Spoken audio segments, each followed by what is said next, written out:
The Science of Productive Conflict by Adam Grant. Hi everyone.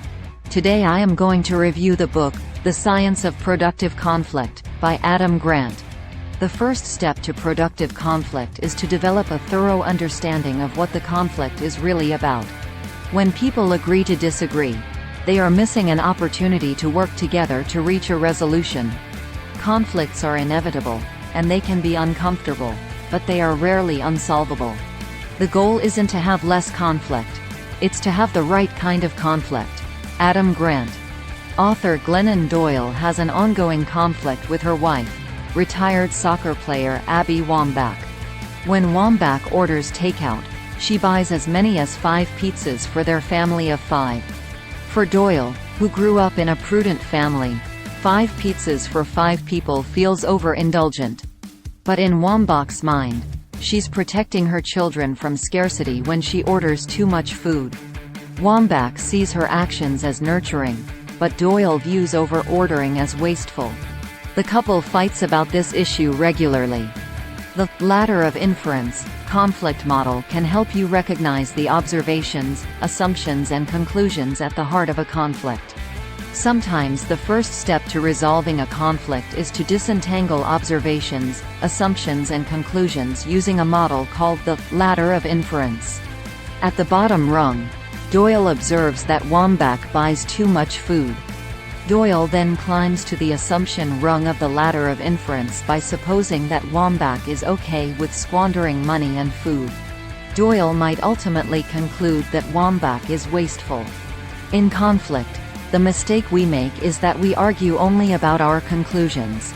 What we need to do is walk down the ladder to share our observations and assumptions, and invite the other person to do the same. Adam Grant. When Doyle and Wambach have this fight, they're arguing on the top rung of that ladder, the level of conclusions. Doyle might say, "You're wasteful." Wambach responds with her own conclusions. "No, I'm not. I'm caring. And you're controlling."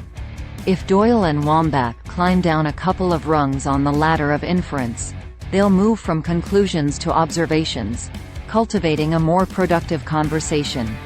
They could, for example, observe and discuss how their personalities complement each other.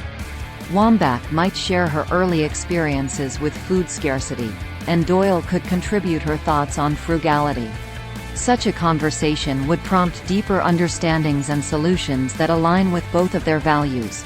For instance, Wambach can order as much food as she wants, satisfying her need for abundance, if the family commits to eating the leftovers, satisfying Doyle's desire not to waste food and money.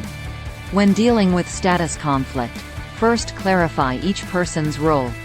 Then express appreciation for the skills each person brings to the table.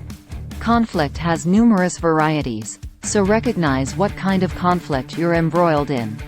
Task conflict involves a disagreement about a problem, a solution or a decision. Relationship conflicts are arguments about personality and values. Relationship conflicts are unproductive, as you can't change someone's personality. So bring the focus of the argument back to the task to avoid damaging the relationship. When someone disappoints you, it's not because of their actions. It's because of a clash between their actions and your expectations. Adam Grant.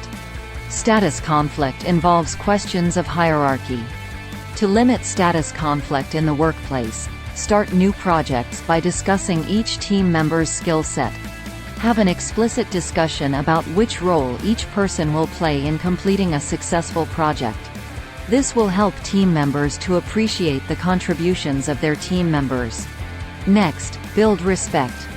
For example, encourage people to acknowledge their co-workers' contributions aloud, with statements like, "I admire your expertise on financial markets," or, "I appreciate how hard you work on tasks that aren't even in your job description."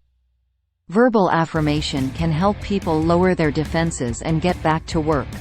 When a conflict threatens to derail a team, invite all parties to contribute to a solution. All manner of clashes can foster discord within a team. Perhaps new hires and veterans don't share the same perspective, or early birds and night owls clash over the best time to hold meetings. Expensify, a software company that designs expense management systems, boasts a corporate culture of tackling conflict head-on. Employees post their problems on Slack.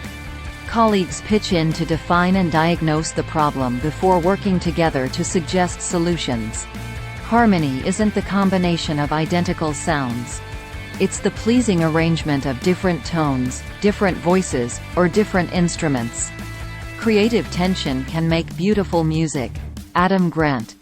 When a culture welcomes conflict, people are unafraid to raise objections, and they work together to improve the status quo.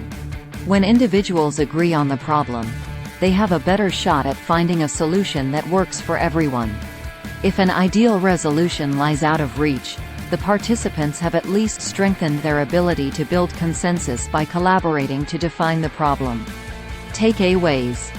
The first step to productive conflict is to develop a thorough understanding of what the conflict is really about. The ladder of inference conflict model can help you recognize the observations, assumptions and conclusions at the heart of the conflict. When dealing with status conflict, first clarify each person's role.